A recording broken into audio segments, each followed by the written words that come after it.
నమస్కారం, ఘంటారావానికి స్వాగతం. ముందుగా ప్రధానాంశాలు.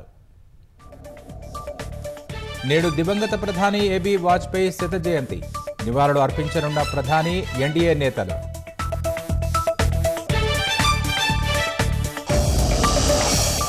ప్రతిపక్షాలను ఎదుర్కొనడంపై నేడు ఎన్డీఏ పక్షాల వ్యూహరచన.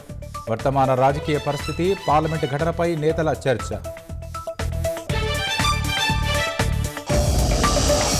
ఇందిరమ్మ ఇళ్ల కేటాయింపులో తప్పులు ఉపేక్షించబోమన్న పొంగులేటి.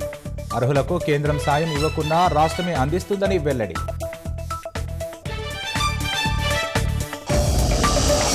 నేడు మెదక్ జిల్లాలో పర్యటించనున్న ముఖ్యమంత్రి.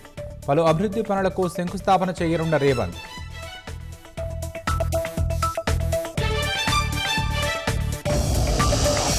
హమాస్ నేత హనియాను చంపినట్లు అంగీకరించిన ఇజ్రాయెల్. యెమెన్లోని హూతీలను తుదిముట్టిస్తామంటూ హెచ్చరికలు.